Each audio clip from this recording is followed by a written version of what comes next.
Good afternoon, everyone. Good afternoon. Happy New Year. Happy New Year. Happy New Year to you. Happy New Year. I hope everyone had a nice holiday. Hopefully many of you were able to have some downtime with family, with friends, return rested, recharged, hopefully relaxed at least for the next few days. A couple things at the top, and then we'll move to your questions. First, as we do welcome the new year, we also reflect on the events of the past year.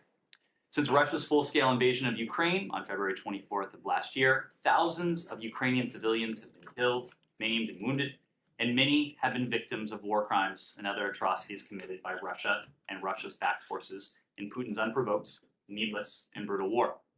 President Putin's war has also displaced millions. There are now more than 5.9 million internally displaced people in Ukraine, and more than 7.8 million refugees from Ukraine have fled the country.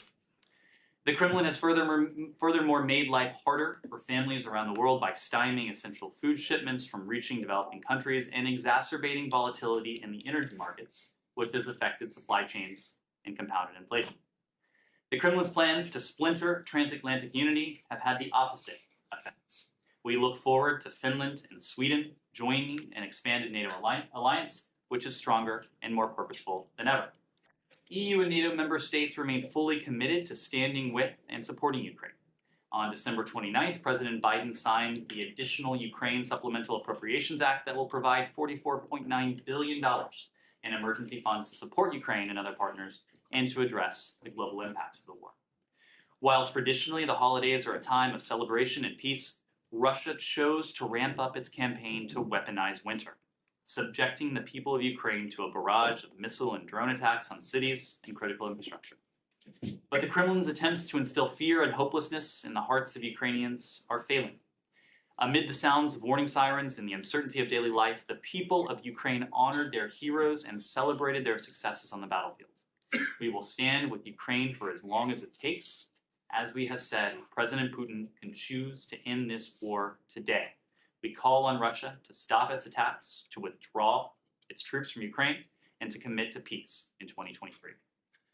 Next and finally, we are pleased to announce the Office of the Special Envoy for Critical and Emerging Technology begins operations today. Technology is increasingly central to geopolitical competition and to the future of national security, economic prosperity, and democracy. This administration has made historic investments in the industries of the future, as well as the infrastructure and supply chains that support them, from the CHIPS Act to the Biotechnology and Biomanufacturing Executive Order to the Inflation Reduction Act. As part of our modernization agenda, the Secretary has established the Envoy's Office because technology is an integral part of the conduct of U.S. foreign policy and diplomacy. The department needs to bring additional technology policy experience, diplomatic leadership, and strategic direction to international technology competition. The office will provide a center of expertise to develop and coordinate international technology policy and to engage foreign partners on emerging technologies that will be transformative to our societies and our economies, including biotechnology, advanced computing, artificial intelligence, and quantum information technology. The Office of the Special Envoy will help the department fulfill its mission of working with allies and partners to ensure that technology is developed and used in ways that protect our common interests and uphold our shared values. It will work in close coordination with the various bureaus and offices across the department that are engaging on these and other technology topics that are central to our foreign policy. Starting today, Dr. Seth Center will serve as the Deputy Envoy. He and the team will stand up and build out the office. Dr. Center has extensive experience working at the intersection of national security and technology policy in and out of government. As we work to bring a special envoy on board, the Office of the Special Envoy will report to Deputy Secretary Sherman through Ambassador at Large for Cyberspace and Digital Policy, Nate Fick. Ambassador Fick will oversee the office and will provide ambassadorial level representation on critical and emerging technology issues. So with that, happy to take your questions. Right. Matt. Thank you, Ned, and Happy New Year to you. New Year. To everyone else. Let's just start with Ukraine. And this is going to be, I suppose you might call it a hypothetical because it assumes that the chaos up on the Hill right now will actually work itself out, and that there will be a new speaker, and that it will be one of the Republican majority. And when you talk about how you're going to help Ukraine for quote unquote as long as it takes, are you confident that the new House will go along with that, and that you'll be able to do not only what you want to do, you think is necessary? We are absolutely confident that our approach to Ukraine will continue to enjoy bipartisan support. We've seen illustrations of that time and again. We most recently saw it last month when Congress passed and the president signed into law the more than $44 billion in emergency supplemental funding that will go to Ukraine's security assistance, to humanitarian assistance, to economic assistance, to helping Ukrainians who have been forced to flee their country, and to helping countries in the region who have been in a position to help those Ukrainians who have had to flee. We have heard both from Democrats and Republicans in our engagements with the Hill that they see the imperative. They understand the imperative of continuing to support the Ukrainian people, both because of what it represents in the context of Russia in Ukraine, but as we've said, as we've heard from members on the Hill as well, this is in some ways even bigger than one country, important as Ukraine is and what it represents is. This is about the rules of the road, the principles of the global international order that have undergirded some 8 decades of unprecedented levels of stability, of security, of prosperity the world over. If Russia is allowed to aggress against its peaceful neighbor in an unprovoked, unjustified, illegal way, not only will Russia believe that it has carte blanche to do so going forward, but countries around the world may come away with that same misimpression. So it's important to us, it's important to Congress that we continue to take this approach. Secretary Blinken last month had an opportunity to brief both houses of Congress along with some of his counterparts from the Defense Department, from the intelligence community, and elsewhere. We provided an opportunity for all members, all senators, all House members to hear about our approach. What we heard in turn was broad bipartisan support for that approach. Right, but and also presumably President Zelensky's visit would have helped, right?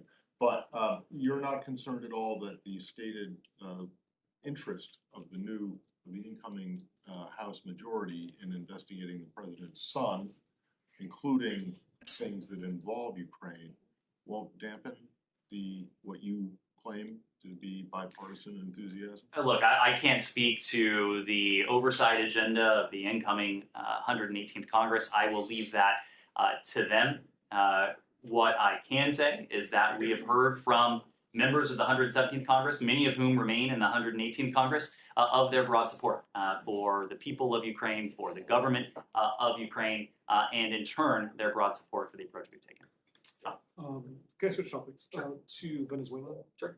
A couple days before the new year, the opposition said they're dissolving the interim government headed by Juan Guaido, who of course is recognized by the United States. Does the United States still recognize Juan Guaido as legitimate interim president? What does this mean for assets such as those of Citgo and operations and assets controlled by the interim government? And does the United States have any response to President Maduro, who speaks of potential opening to the United States? Well, Sean, we continue to recognize what is the only remaining democratically elected institution in Venezuela today, and that's the 2015 National Assembly. We and the region's democracies will continue to support the efforts of the 2015 National Assembly and others to return democracy to Venezuela. Members of the National Assembly have the democratic aspirations of the Venezuelan people at heart. That has been at the heart of our approach as well. We support the Venezuelan people in their desire for a peaceful restoration of democracy through free and fair elections. We applaud efforts of the democratic opposition to restore democratic institutions and bring an end to Venezuela's humanitarian crisis, even in the face of the Maduro regime's continued repression.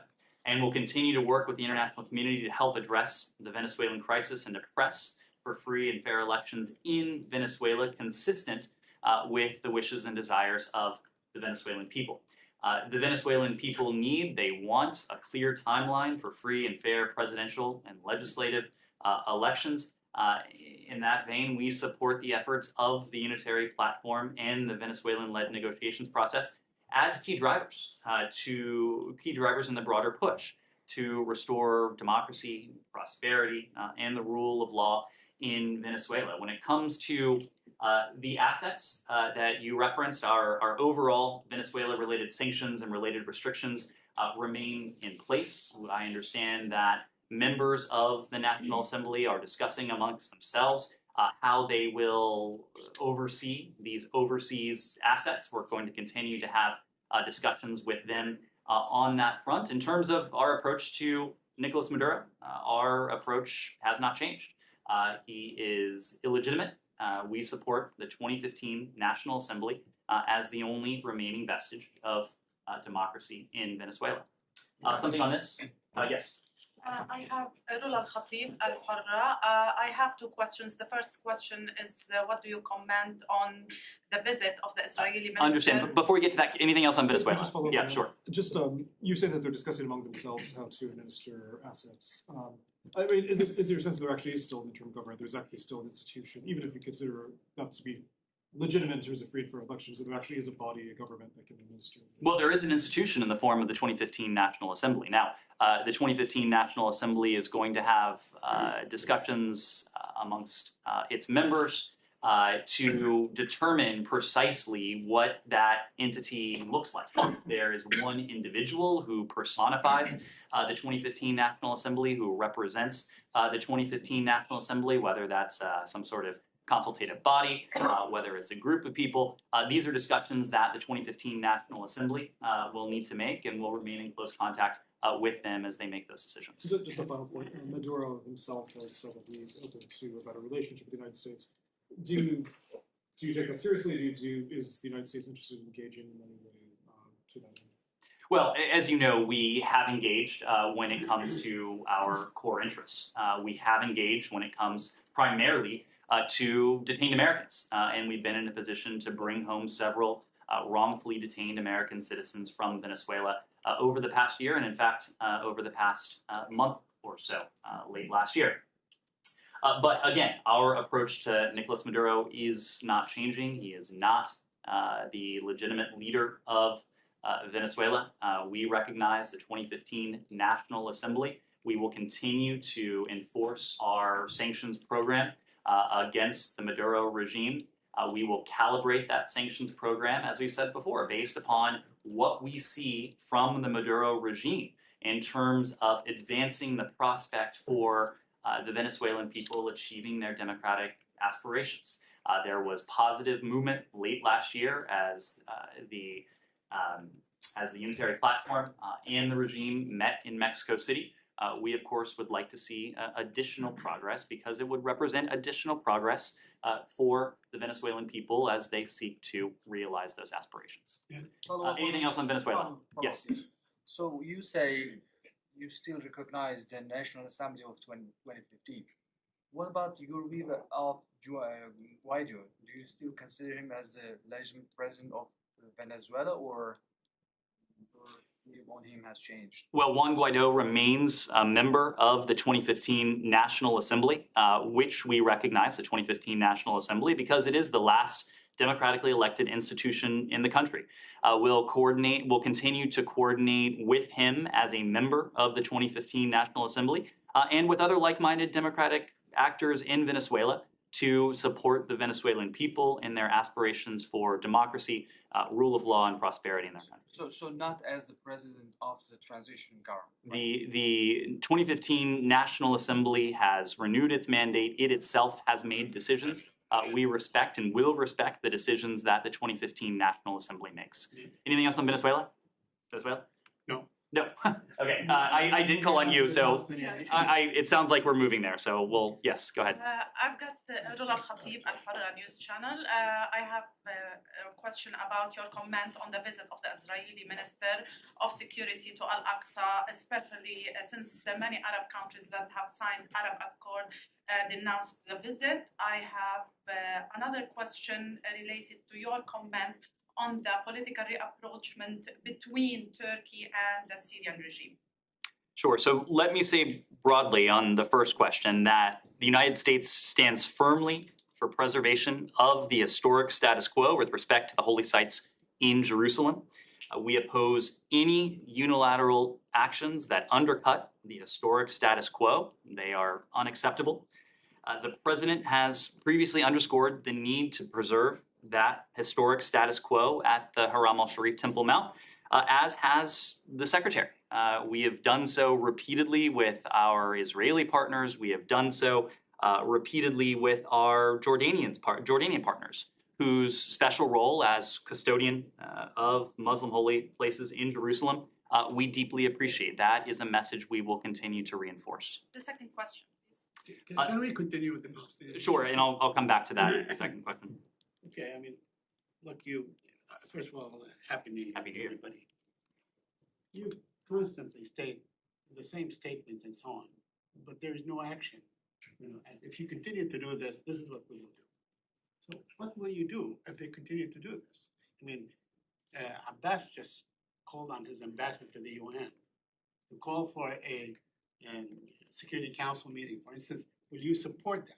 Will you support the Palestinian effort at the Security Council to pursue this issue? Saeed, look, we Reaffirm your position. are going to take actions and we are going to use our voice in a way that serves to de-escalate tensions. That ultimately is what we want to see happen, a de-escalation of tensions. We all know that tensions within Israel, within the West Bank, have become inflamed, not only over recent days, but of course in recent months. And we've pointed to that for many months now, including the unprecedented levels of violence that have claimed far too many lives, including those of children. As I said before regarding this visit, we're deeply concerned by any unilateral actions that have the potential to exacerbate tensions, precisely because we want to see the opposite happen. We want to see tensions reduced. We want to see tensions diminish. We know that the exceedingly rare instances of previous high-profile visits to Haram al-Sharif Temple Mount have only exacerbated tensions. This is not an academic question. We have seen what has transpired in the past, and we continue, as I said before, to strongly support the long-standing historic status quo at the site.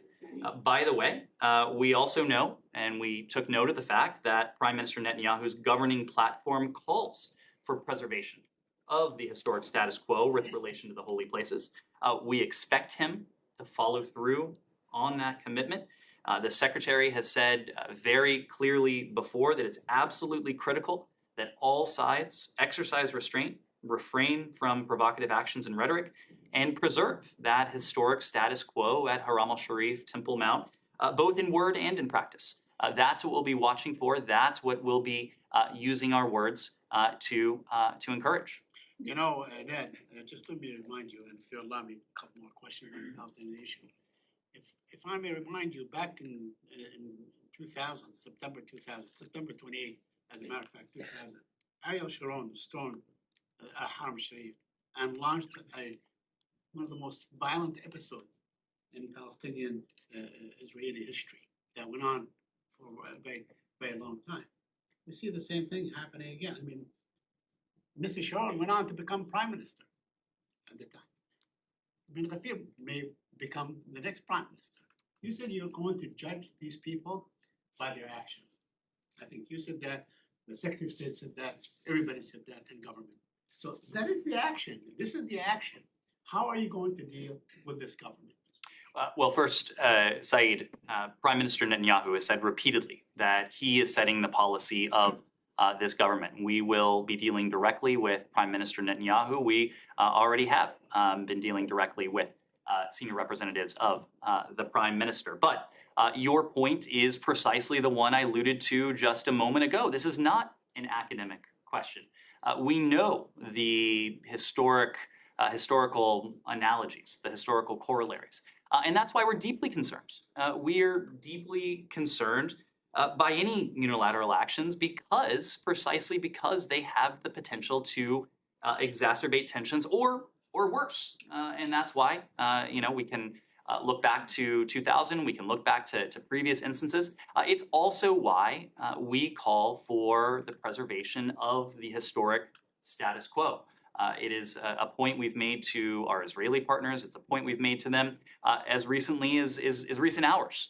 It's a point they've also heard from their Arab neighbors, including the Hashemite Kingdom of Jordan, again, whose special role as custodian of Jerusalem's holy sites we deeply appreciate.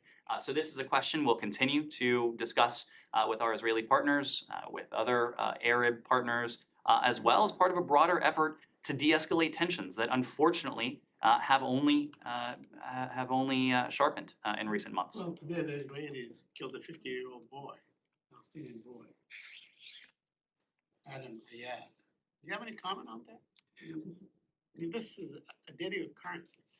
Saeed, this is unfortunately reflective of the dynamic I was just alluding to. We continue to be deeply concerned by that very intensifying violence in the West Bank. We reemphasize the need for all parties to do everything in their power to de-escalate the situation, to de-escalate tensions. It's vital that the parties themselves take urgent action to prevent what would be an even greater loss of life, an even greater tragedy. The loss of a single life is a tragedy, but unfortunately the loss and the level of violence between Israelis and Palestinians has reached unprecedented levels over recent months. We've seen this sharp and alarming increase in Palestinian and Israeli deaths and injuries, including those of numerous children. And we continue to emphasize that Israelis and Palestinians, as you know, deserve to have equal measures of security, of prosperity, of opportunity, and of dignity. That is at the heart of our approach. Our approach continues to be one that seeks to preserve the viability for a two-state solution. We will be quite clear in opposing any steps, any unilateral steps that set that the prospects for a two-state solution further back. Sorry, can you, just to cut to the chase on this? You talk about how you're opposed to any unilateral actions, and that you support or oppose any effort to change the status quo. So do you believe that this visit alters the status quo in any way? Look, Matt. And do you not support it? Do you think that it was a bad idea? Would you prefer that it had not happened? This visit has the potential to exacerbate tensions and to provoke violence. Okay. As we said, we're deeply concerned by any unilateral actions that have the potential to do that. So yes, we're deeply concerned by this visit.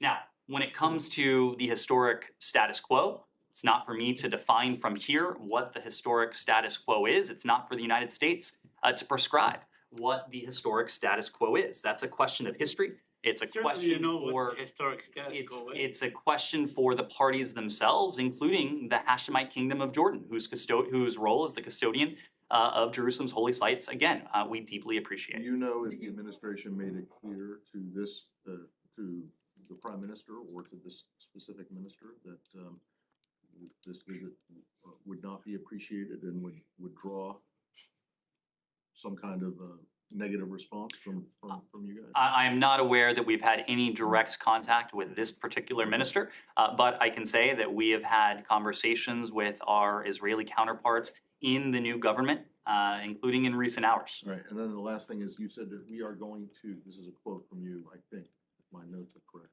we are going to take actions and use our voice in a way as to reduce tensions. So what actions? This is a follow-up on kind of a follow-up on cycle, because it sounds like you're using your voice to say something, something negative, but certainly there's no consequence, at least from the U.S. position. I'm not saying there should be, but there doesn't seem to be one. So what actions are you going to take? So this gets back to our broader approach. We want to put the parties back ultimately on a path that can lead them to move forward towards the prospects of a two-state solution. And I think you look at the track record of this administration over the past now 2 years, and you see that we have taken action that attempts to infuse a greater amount of opportunity, a greater amount potentially one day of optimism, especially when it comes to the Palestinian people and our re-engagement with the Palestinian people, including in the form of our humanitarian assistance, now providing about $1 billion of humanitarian assistance to the Palestinian people, working to provide them with additional opportunity, encouraging steps that do that, opposing steps that set back the prospects of a two-state solution. But the other element of this is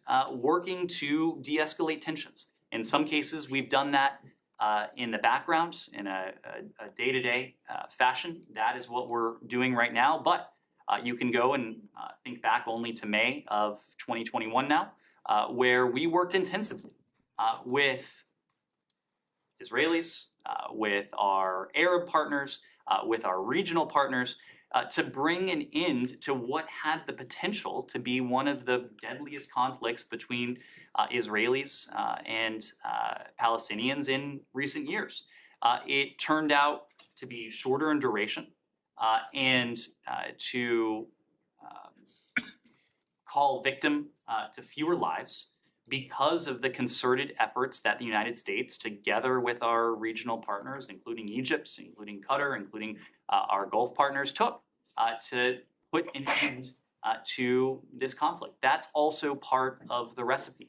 We would like to be working on an affirmative agenda to bring additional levels of opportunity to Israelis and Palestinians, recognizing that Israelis and Palestinians alike deserve to have equal measures of security, of stability, of opportunity, of dignity. Unfortunately, in many cases, our role is working to prevent the exacerbation, the escalation of tensions, and that's what we're talking about today. Can this administration, can your department define what does equal measures mean in this particular case, please? What is equal measures? Equal measures means apply equal measures to Palestinians who are under occupation, being targeted every day. I mean, you began by saying Mr. Putin could end this war now. The Israelis could end the occupation now. Equal measures of stability, of security, of prosperity, of opportunity, of dignity. These are only likely to come about as we're well along on the path towards what we continue to view as a two-state solution and the importance of a two-state solution. Our goal in the interim, Saeed, is to help set the conditions so that we can one day make advancements down that path. We are under no illusions that that is going to happen this week or next month. It is our goal to take steps, incremental as they might be, and to encourage the sides to take steps, incremental as they might be, to keep the prospects of that end state alive. That's what we're focused on. Anything else on this before? We'll take one more question on this. You mentioned that there's been conversations with Israeli counterparts in recent hours. Can you give more detail on who that was with? Was it with the Prime Minister's office? Did you explicitly raise this visit to the mosque, and were you reassured by the response? I'm not going to characterize what we've heard precisely from our Israeli partners, but I can confirm that we have had direct conversations today with representatives of the Prime Minister's office regarding this visit, and the message we've conveyed is entirely consistent with the message I've conveyed to all of you.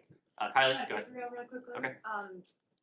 The new foreign minister there, Cohen, said on Monday that Israel plans to talk less about Ukraine, and then he had a conversation with Russian Foreign Minister Lavrov, has not yet had a conversation with the Ukrainian foreign minister. So I'm just wondering, what the Biden administration's response is to that.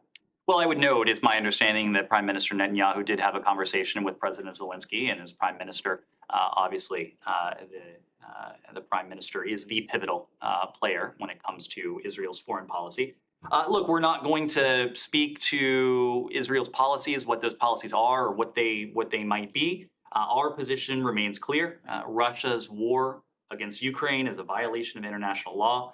It serves as a global threat to peace and security, and will support Ukraine for as long as it takes. There are any number of countries, dozens of countries around the world that are supporting Ukraine in different ways. I would note that Israel has supported Ukraine and the humanitarian needs of the Ukrainian people. When we were in Israel last spring, the last time Secretary Blinken was there, we in fact were given a tour of a command center that the previous Israeli government had established to provide medical care to Ukrainians who were injured, who were affected by this violence. Israel has provided humanitarian funding as well. I'm under the impression that approach is not going to change, but again, would refer you to Israel to comment on that. One quick question on that.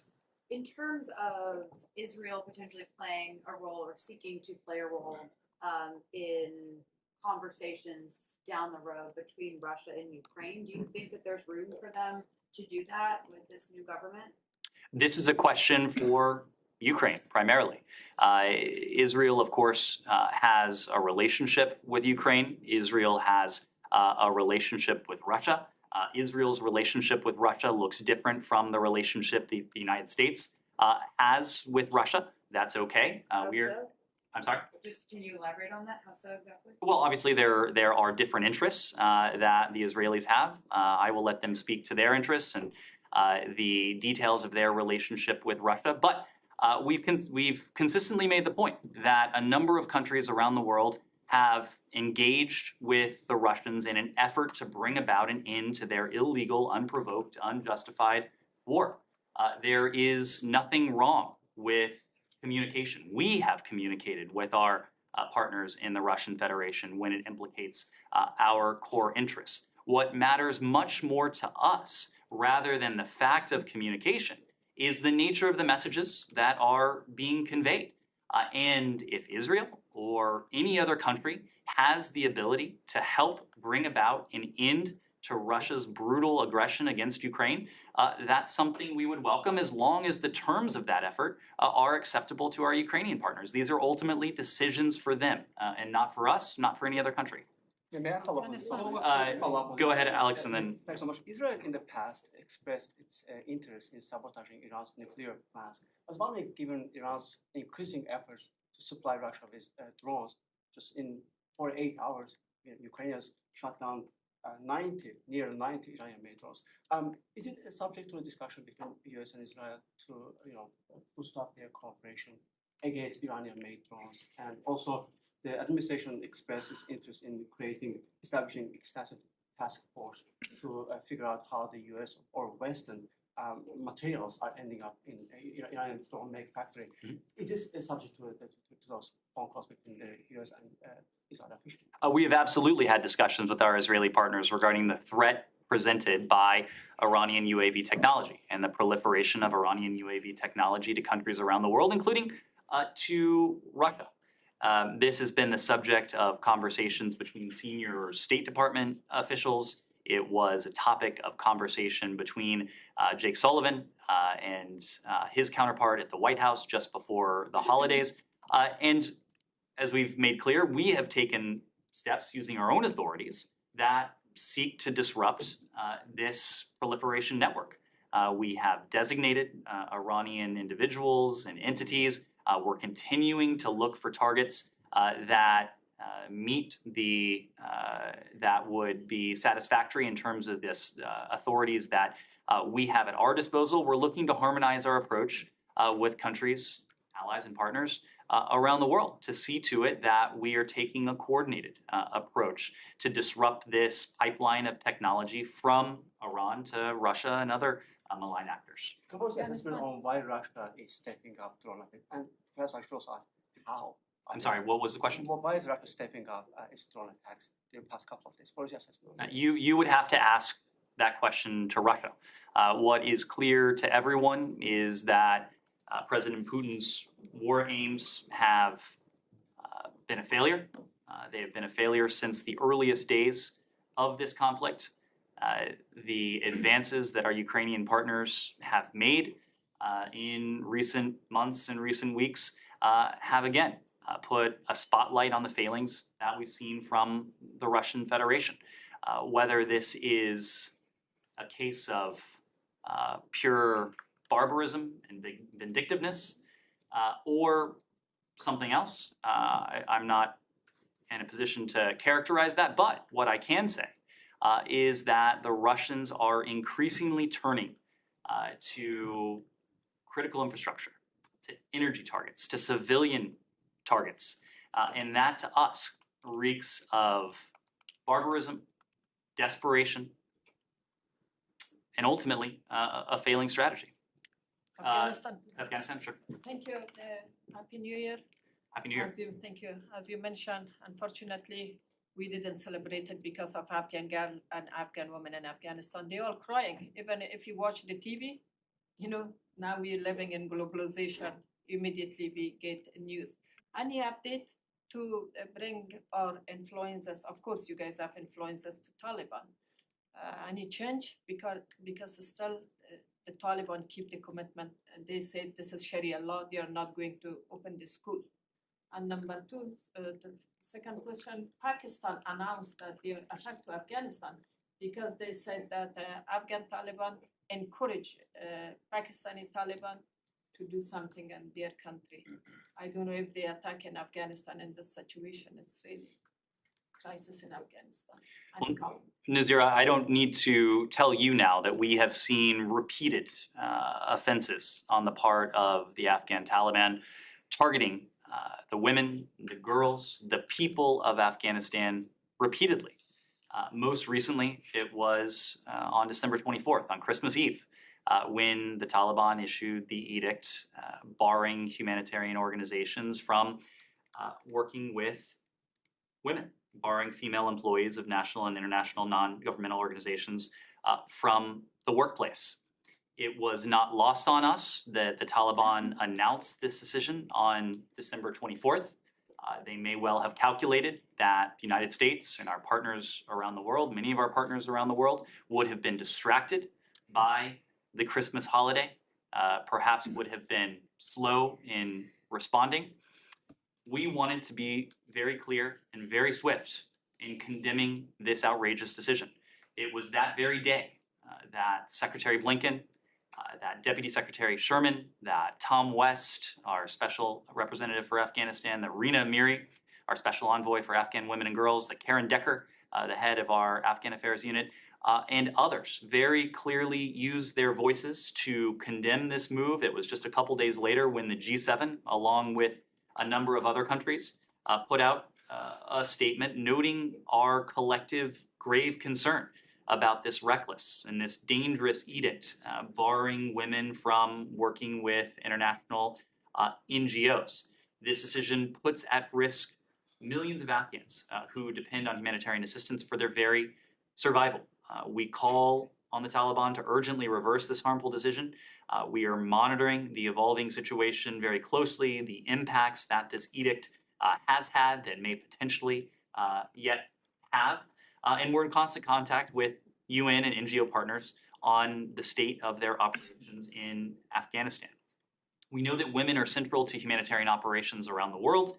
In Afghanistan in particular, only women have been able, until now at least, to reach some of the most vulnerable people inside Afghanistan. Women must work at NGOs. They must be in a position to do so that millions of Afghans can receive food, medicine, winterization materials, again, for their very survival. They're essential to the delivery of this assistance and to ensuring that other women, children, and other members of vulnerable groups, receive this assistance. This ban is already significantly impeding humanitarian actors' ability to deliver vital and life-saving assistance to millions, and it's actually forced some organizations to pause their operations. The Taliban continue to demonstrate their contempt for the welfare and the rights and freedoms of the Afghan people, particularly women and girls, and their disinterest in normal relations with the international community. We are assessing the impact on this edict. We're discussing options that will allow us to maintain a strong, principled position as a single largest donor of humanitarian assistance in Afghanistan, while also doing what we can to prevent the humanitarian situation from deteriorating even further as a result of the difficult operating environment the Taliban have themselves created. We are committed to helping to alleviate the suffering of the Afghan people who are the victims of the Taliban's own harmful policies, and we are looking at what specific consequences can be levied against the Taliban to register our condemnation, again, doing so in coordination with allies and partners. And Taliban didn't pay attention practically what is the next action of the United States. Because Taliban said we didn't see anything in Doha agreement. We didn't see anything about human rights. That's why they didn't pay attention. They say we follow Sharia law. They never changed ideology. Taliban is kind of ideology. What will be your next action, United States and Europe? We are discussing those very specific consequences both internally and with allies and partners. We have said repeatedly that there will be a response from the United States. We're going to continue to coordinate closely. We'll share additional details on that when we have. To the broader point of your question, the Taliban have made commitments to the international community, but more importantly, they have made commitments to the Afghan people. Those are the commitments we care most about. Among the commitments the Taliban have made but have repeatedly broken when it comes to their own people is an emphasis on human rights, is an emphasis on forming a government that represents the people of Afghanistan, and a number of other steps that the Taliban have been unable or unwilling to fulfill. As long as the Taliban is not able to fulfill these commitments, we will respond in a way that registers our strong condemnation while continuing to support the Afghan people. And we're going to be very careful not to do anything that could further imperil the humanitarian well-being of the Afghan people. When it comes to your first question or your second question on Pakistan, we're aware of the recent statement by the Pakistani National Security Committee. The Pakistani people have suffered tremendously from terrorist attacks. Pakistan has a right to defend itself from terrorism, and meanwhile, we continue, just as I said a moment ago, to call on the Taliban to uphold the very commitment they have made to see to it that Afghan soil is never again used as a launch pad for international terrorist attacks. These are among the very commitments that the Taliban have been unable or unwilling to fulfill to date. Thank you. So, but then, it's been, since December 24th, it's been 10 days, 11 days, right? So, by your own calculation, isn't it, the Taliban look to have been correct that there would be a slow international response if they announced this on Christmas Eve? Matt, Because nothing other than these collective statements, grave concern, has actually been done. Which in fact is itself important because it very clearly signals the response from the United States. Many of our partners responded in close succession shortly after we did. The G7 issued a statement on December 28th, along with several other countries. And I can assure you, I can assure you that we have been having detailed discussions with our partners, with international but nothing NGOs. has actually been done other than this statement. There have been engagements on the part of the UN and Taliban officials as well. We want to make sure we understand the implications of this edict and how we can best respond to it if it is not in fact overturned. The implications are that all these aid groups have pulled out. There are a number of aid groups. I believe there's a coalition of 11 NGOs who have had to suspend their operations, but other NGOs continue to operate. We want to respond in a way that first and foremost protects the humanitarian interests of the Afghan people. That is what the Taliban is attempting to denigrate, attempting to attack. We want to make sure that in our response, we register the strong condemnation that you've already heard from us, while doing so in a way that doesn't further imperil the humanitarian well-being of the Afghan people. Thank you. On the Happy New Year. Happy New Year. I had a few questions, South and North Korea issues. And the first question, North Korean Kim Jong-un has recently launched multiple missile and drone strikes. He also pointed to mass production of nuclear warheads and the use of nuclear weapons against South Korea. Therefore, South Korean President Yoon Suk-yeol announced that South Korea and the United States are planning for a joint U.S. nuclear operations plan and implementation to counter North Korea's nuclear. What is the U.S. position on this? So in terms of extended deterrence, we are fully committed to our alliance with the ROK and providing extended deterrence through the full range of U.S. defense capabilities. The two presidents, President Yoon and President Biden, discussed this at their meeting in Cambodia late last year. They tasked their teams to plan for an effective coordinated response to a range of scenarios, including nuclear weapons use by the DPRK. We take extended deterrence very seriously. There was a meeting of the Extended Deterrence Working Group between senior officials at the State Department, some of our partners in the interagency, with our ROK counterparts late last year. We're continuing to have discussions to see to it that extended deterrence is meaningful and that we can demonstrate both in word and in deed that our commitment to the security of the ROK and Japan as our treaty allies is ironclad. So, what are the differences between U.S. and South Korea? Any differences, positions between U.S. and South Korea? I'm not aware that there are differences. I would refer you to our allies in the ROK to speak to their perspective on this. But when it comes to extended deterrence, we are on precisely the same page. That was very clear in the successful meeting of the Extended Deterrence Working Group that we had last September. Our commitment to the ROK's security, to the security of Japan as well, has been front and center in every one of our bilateral and trilateral engagements with our South Korean and Japanese allies, and that will continue to be the case. One more, Kim Jong-un is choosing military confrontation rather than the dialogue. How do you view the possibility of a dialogue with North Korea? This is a better question for the DPRK. You are right in the sense that the DPRK regime has repeatedly appeared to embrace provocation over dialogue and diplomacy. We think that's unfortunate. We think that is unwarranted. We think that is ultimately unwise for the DPRK. We have made repeatedly clear that we harbor no hostile intent towards the DPRK.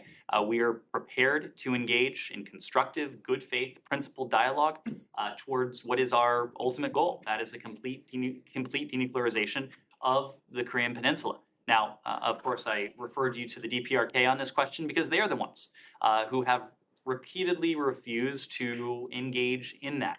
Until and unless the DPRK's approach changes, our approach will continue apace.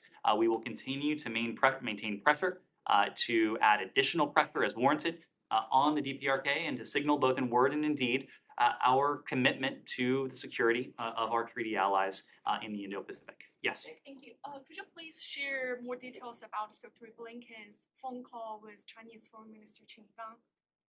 So this was a phone call that the two had over the weekend. This was a phone call that primarily was to bid adieu to the outgoing ambassador and to the new foreign minister.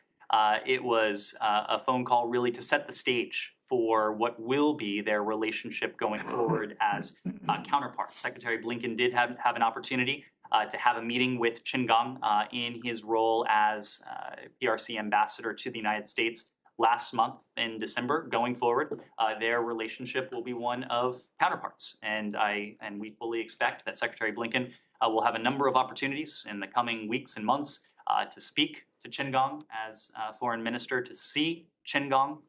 We expect in the PRC in the coming weeks as well. Qin Gang described in his tweet, he said he appreciates several candid, in-depth, and constructive meetings with Secretary Blinken. You mentioned one meeting. do you recall any other meetings? I do. They've had multiple opportunities to see one another in Washington here at the Department of State.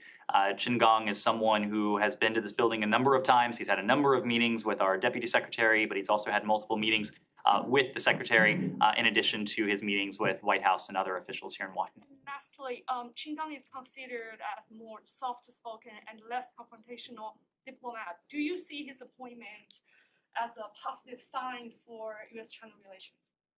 Look, our approach to the PRC is predicated on our interests, and it is predicated on the knowledge that this is a relationship that is dominated by competition, a relationship where there will be and must be areas for constructive collaboration, but also one in which there will be profound disagreements and even areas that are more adversarial than not. So rather than focus on who is in any particular position, we are focused on how we can manage this broad bilateral relationship, arguably the most consequential bilateral relationship in the world, constructively and responsibly. It's not only what is in our interest, but it is something that the rest of the world expects of us as well.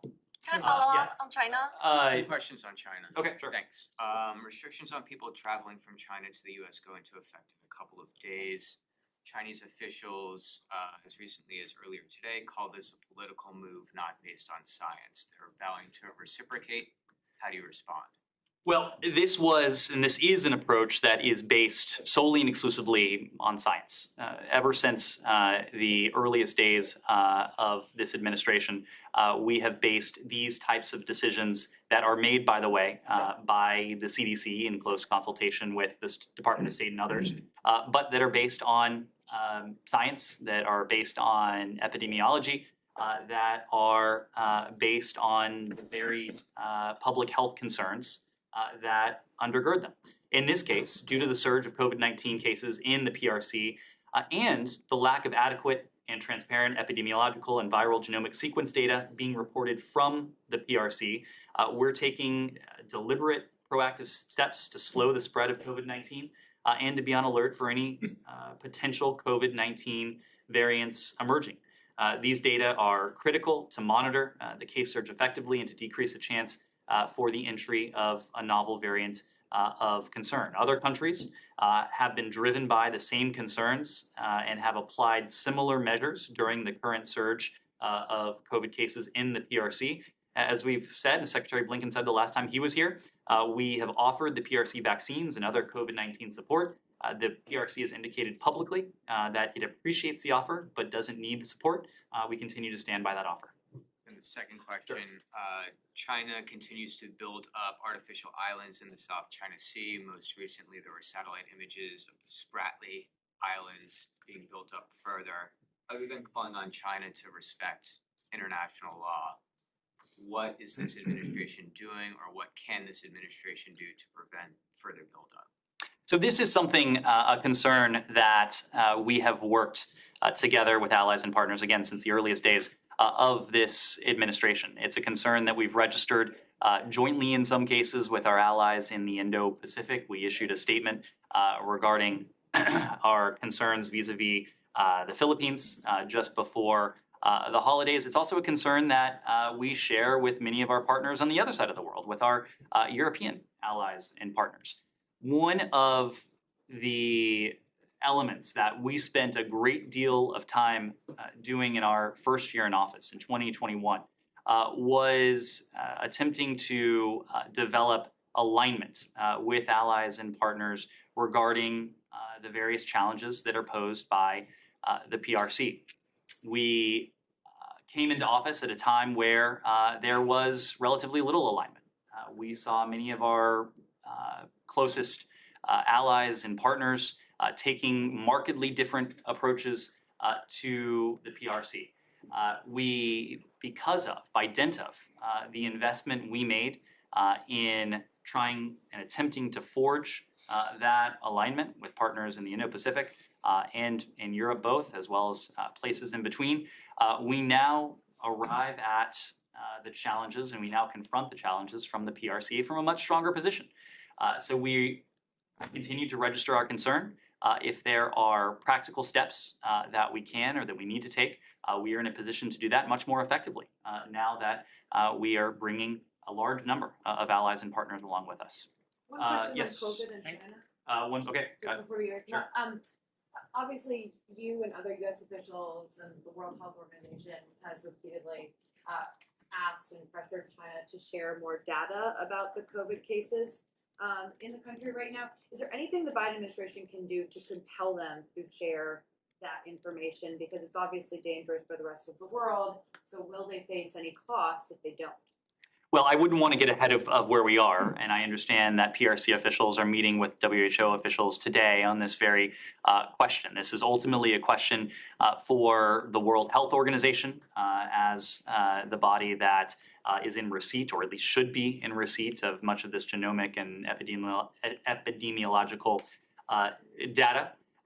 It is not only in the rest of the world's interest that the PRC does this because of the potential emergence of variants, something we've seen from other parts of the world before, but it's also profoundly in the PRC's interest to demonstrate that they are being transparent, that they're being candid, that they are being forthcoming when it comes to the toll and the genetic makeup of the virus that is circulating inside the PRC. As I said before, the pre-departure testing requirements that we've put in place are a result not only of the prevalence of COVID within the PRC, but also the lack of sufficient transparency from the PRC. If the PRC wants to see countries do away with various requirements that have been put in place, there is a way to help bring that about. And that is with additional transparency. And you think the WHO has sufficient tools to pressure China to share that information? Look, I will leave it to the WHO to speak to their engagement with the PRC. Long before this COVID surge in the PRC, we have consistently called for additional transparency from the PRC regarding COVID, including in the context of COVID origins. We think it is profoundly in the world's interest, but it's also profoundly in the PRC's interest that they do so as well. But not preparing to do anything if they don't, just to be clear. Again, that is a hypothetical that we're just not entertaining. It's not hypothetical, they aren't sharing now. That at the moment. These are ongoing conversations between the PRC and the WHO, and we'll wait to see how those play out. Yes? Thank you, Ned. Happy New Year. Happy New Year. As our U.S. Ambassador Peter Hash was harassed by the Bangladesh pro-regime supporter while he was visiting to the home of opposition activist Shahidul Islam Suman to meet with the families of victims of enforced disappearances. Russia believes this incident is an expected result of the activity of the American diplomat. And over the holidays from Moscow, Russian spokesperson characterized it as attempt to interference in the internal affairs of Bangladesh. So is not it an interference by the Russian? And what action has been taken by the Bangladesh government for this organized incident? As we have heard, one of the personal staff of a ruling minister orchestrated this so-called demonstration against the U.S. ambassador in Bangladesh.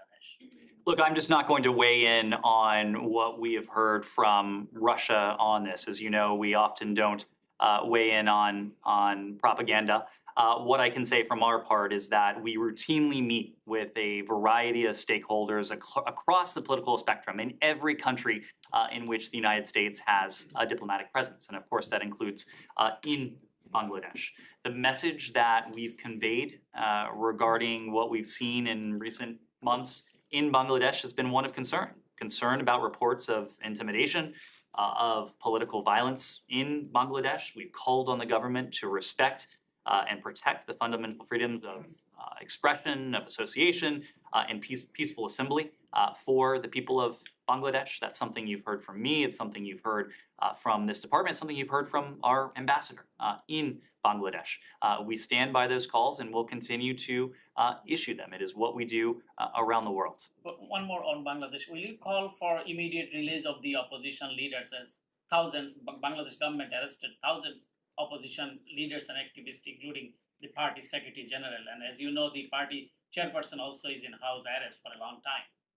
Well, we call on all parties in Bangladesh to respect the rule of law, to refrain from violence, from harassment, from intimidation. We call on the government to ensure that no party or candidate threatens, incites, or conducts violence against another party or candidate. And genuine elections require the ability of all candidates to engage voters free from violence, harassment, and intimidation. When it comes to reports of violence, harassment, intimidation, unjustified detention, we call on the government to investigate these reports thoroughly, transparently, and impartially, and to hold the perpetrators to account. Yes? Yeah, there are some reports that U.S. is to take some initiatives, including mediation or demarcation of the maritime jurisdiction in Eastern Mediterranean between Greece, Turkey, and South Cyprus, in order to ensure the safe use of energy resources. Do you have anything on that? I don't have anything specifically on efforts at demarcation. If we do, we can share those with you. Yes. Thank you. Happy New Year, Ned. Happy New Year. In his phone call with Eli Cohen, Secretary Blinken said that the Biden administration is likely to seek the EU to join the effort to up the sanctions on Iran. Do you have any details of this joint effort? Anything new, or when this has started? Well, this goes back to what I was saying earlier in the briefing. We have consistently taken action using the authorities that are available to us to attempt to counteract the flow of and the provision of Iranian UAV technology to other countries around the world, including to Russia. Without forecasting what's to come, I am confident that we will continue to take additional steps. We're always looking for additional targets that meet the statutory requirements for our various authorities, and we'll do what we can to hold Iran to account. We've seen the same approach from many of our European allies as well. Each European country has its own unique authorities. The EU has its own unique authorities. It is our task to coordinate those authorities and, where we can, to harmonize those authorities. Sometimes we will take steps that are slightly different, but in all cases, those steps will be complementary with one another. So this is only about UAVs, just to clarify. It has nothing to do with nuclear or snapback mechanism, just UAVs. Well, we have used our authorities against Iran, as have our European allies, for a range of concerns. UAV technology, support to terrorism, support to proxies, human rights abuses, attempts to block the Iranian people from accessing the open internet. So we have used a range of authorities for a range of concerns, and that will continue. And I have one more question. On New Year's Eve, there were simultaneous organized tweets about Iran in 2023 and the future and the victory that's going to belong to people. It was mentioned in those tweets.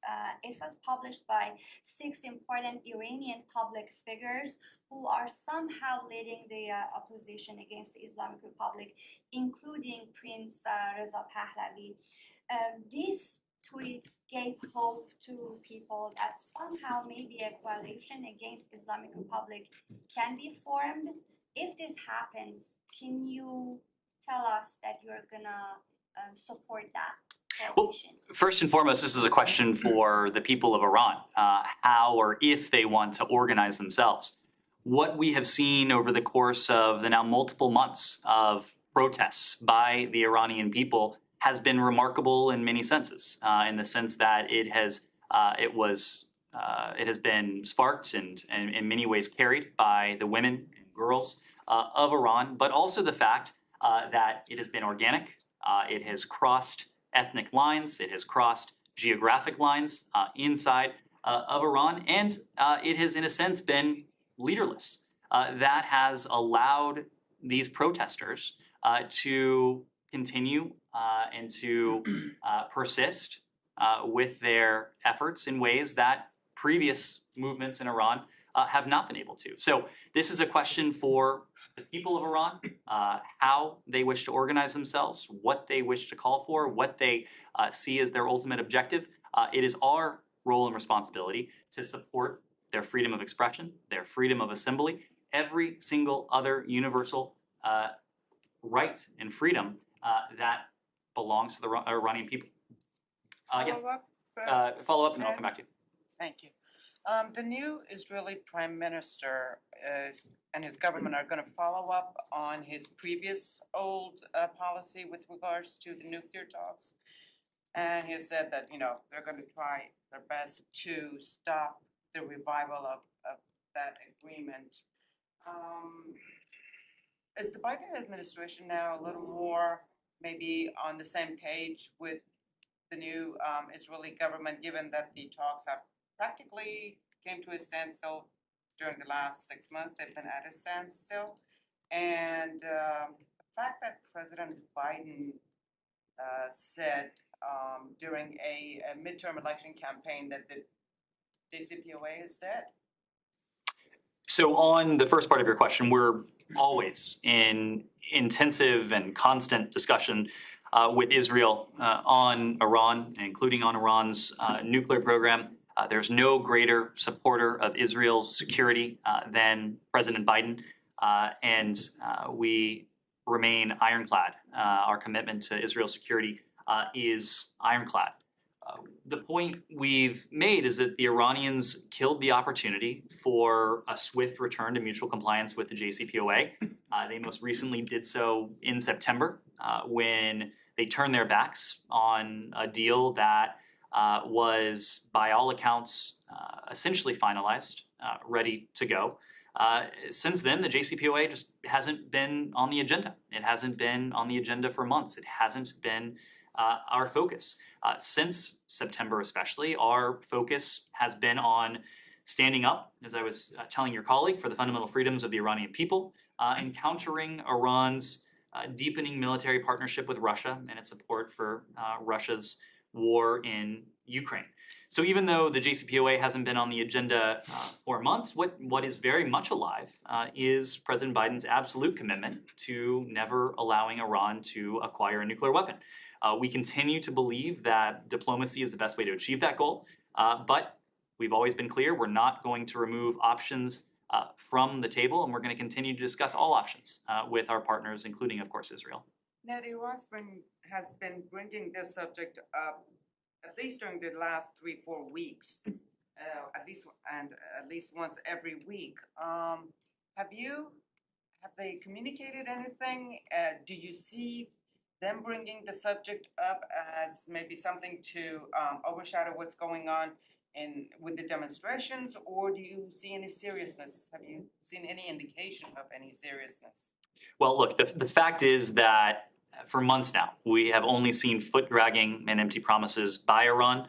Nothing we have heard suggests that Iran has changed. We remain very skeptical of anything coming out of Tehran on this issue. We've also heard what, in some cases, is just purely fiction emanating from Iran. The JCPOA, as we said, has not been our focus. Claims that we are presently engaged in talks to revive the JCPOA, that's just false.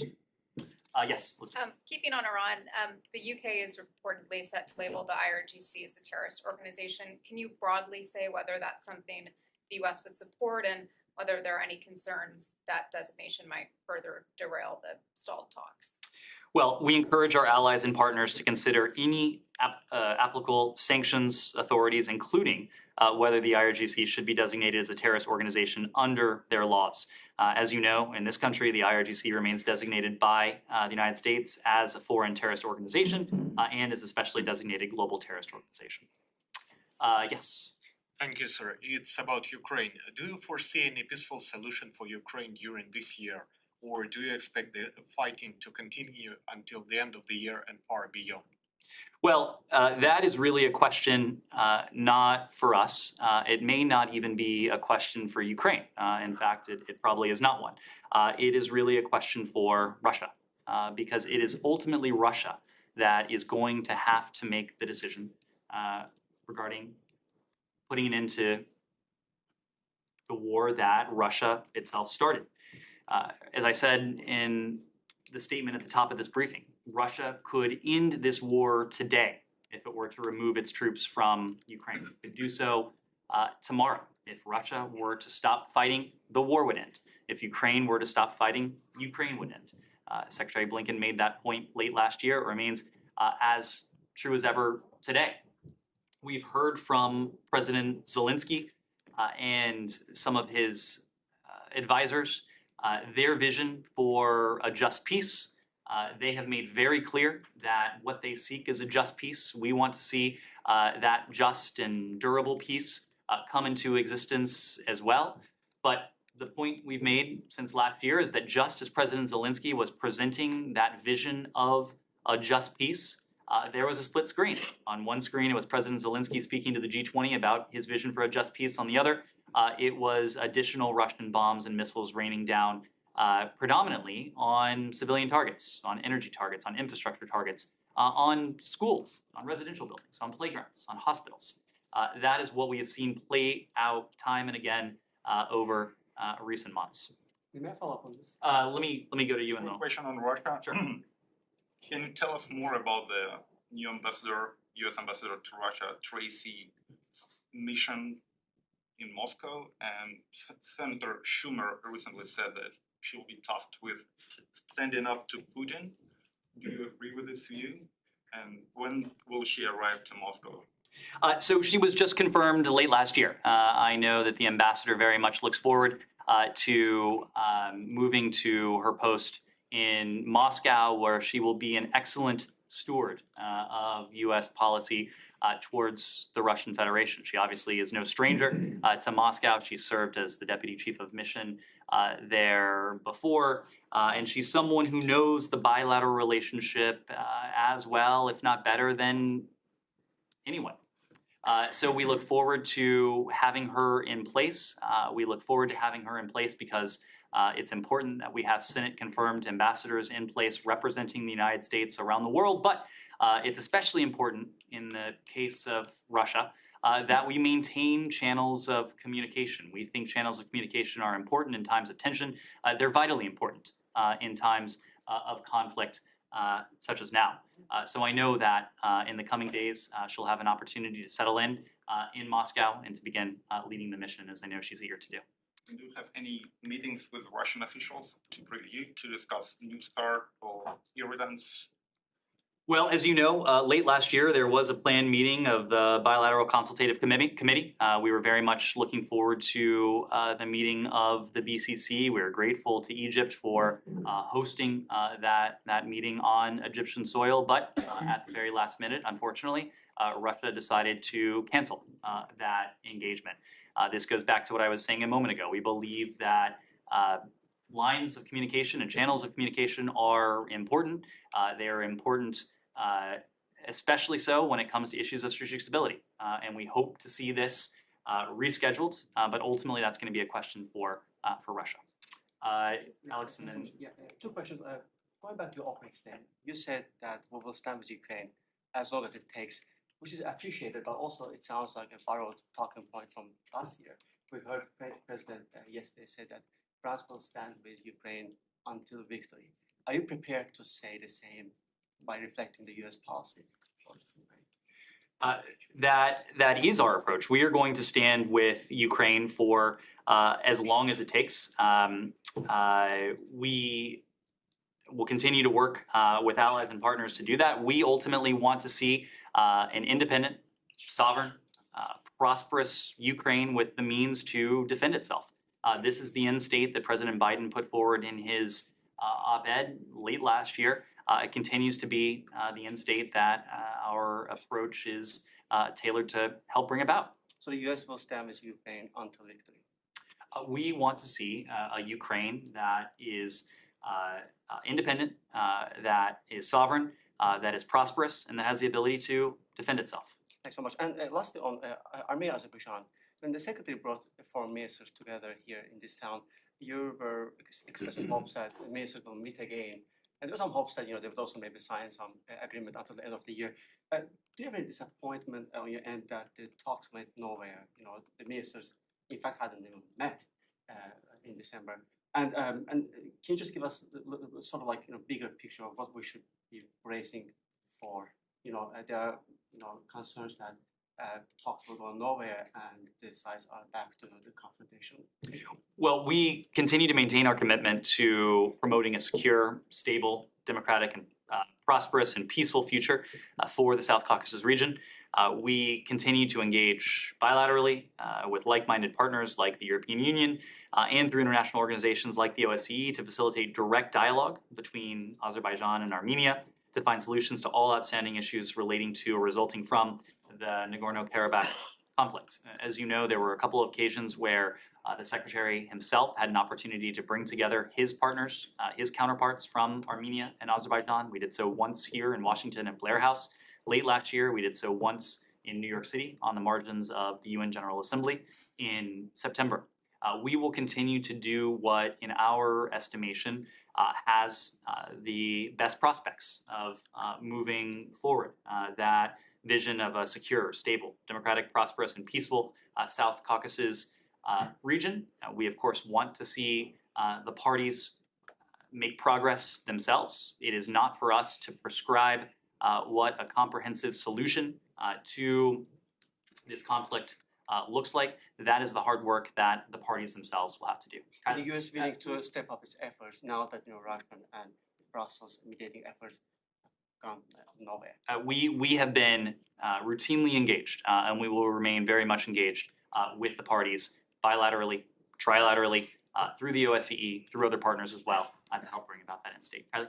Paul Whelan, after Brittany Griner was released, you guys said it was your expectation that dialogue would continue to secure his release. So have those negotiations, those conversations between U.S. and Russian officials actually happened at all in recent weeks?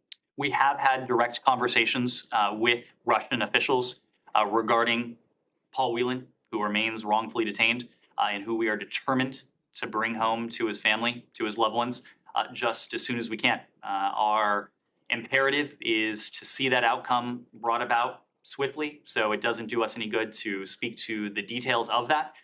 But we said we are going to be committed, we're going to be relentless, we're going to be creative in doing everything we can to bring about Paul Whelan's return to the United States, return to his family. Any seriousness with which the Russians engaged in dialogue? I'm just not prepared to characterize it at the moment, and again, don't want to say anything that could jeopardize his return. Yes. Sorry, but I'm still waiting for the answer about the comment of the rapprochement between Turkey and the Yes. Syrian regime, especially that this will affect many people in the opposition and will affect negatively your friends in SDF forces and the war against terrorism. Well, as I understand it, this was a trilateral engagement involving Syria, Turkey, and the Russian Federation as well. Our policy, which is all I can speak to, has not changed.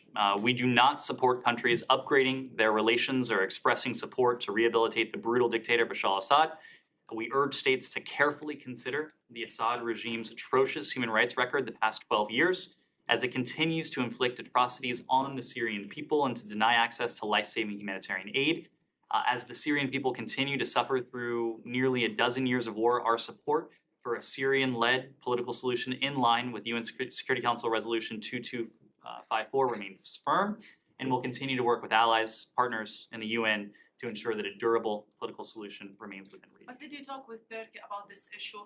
We've made very clear to all of our allies and partners that now is not the time to normalize relations, now is not the time to upgrade relations, and countries should be mindful of the atrocious human rights record that the Assad regime has